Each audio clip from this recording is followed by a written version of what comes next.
Now let's turn our attention to Sri Lanka, where a power struggle is taking place. It involves corruption, assassination allegations and an attempted coup.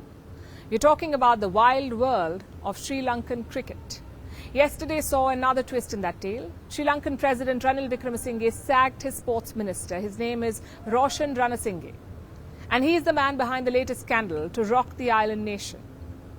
So first, let's tell you about what led to this. The trigger would be the recently concluded Cricket World Cup. Sri Lanka had a dismal showing at the event. They were knocked out during the group stage, managing a measly 2 wins in 9 matches. It was just the excuse the sports minister had been waiting for. Reports say tensions had been building for over a year between the sports minister and the Sri Lankan Cricket Association. The minister regularly made charges. He said the board was misappropriating funds, but he never provided a smoking gun, so he could not act on his accusations. Until the 6th of November, the Sri Lankan team had been knocked out of the World Cup.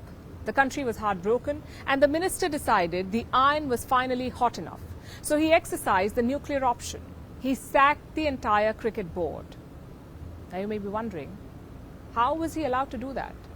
Isn't that political interference in sport? It definitely is. But Sri Lanka has a law that allows for this. Under this law, Sri Lanka's sports minister has the power to dissolve the governing body of any sport. And this law has been around for decades. It has been used in the past as well. So on the 6th of November this year, the sports minister used it again and he sacked the board, replacing them with an interim committee of his choosing.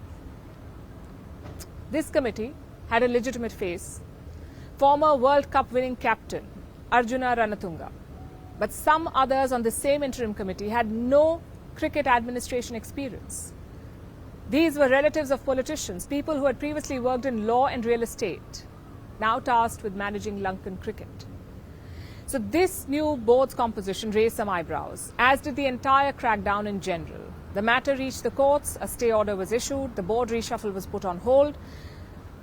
So were the minister's actions legitimate? The courts are yet to decide. They're going to decide it in a few weeks. But the game was afoot. So each side made their play. The Sri Lankan Cricket Council reached out to the sports governing body, that's the ICC, the International Cricket Council. The ICC backed this board. They refused to recognize Sri Lanka's new politically appointed board. They even suspended the Lankans from the ICC. On what grounds? They say the sports minister had broken ICC rules and that political interference was not allowed. And that's not all.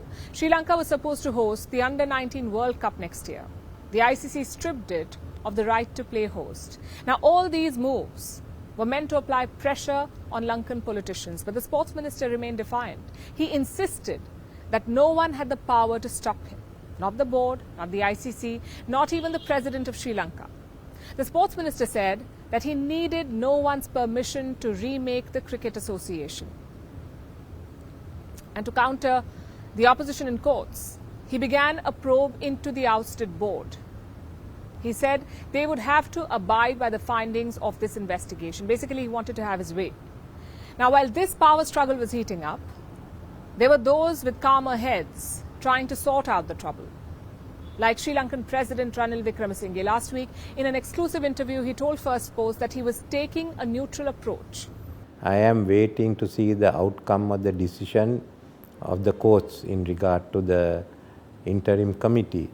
And once that is done, we'll have to start talking with the ICC to restore the, to ensure that Sri Lanka can host matches again. But I want to bring legislation which will take away the power of the minister to intervene and interfere in politics. That's been there from 1973. That has to change. And there's a new law, draft law that's been prepared. Wickremesinghe wanted to wait for the courts. He believed that the sports minister had too much power. He wanted to curb this power, but it seemed to be a long game. All that changed yesterday. I mentioned how the sports minister was defiant and how he challenged all those who opposed him. That was directed at President Wickremesinghe too. Yesterday, the sports minister said that his life was at risk. And he said it in Parliament that if anything were to happen to him, the president was to blame.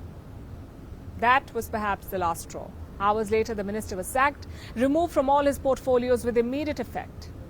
It seems The coup has been thwarted.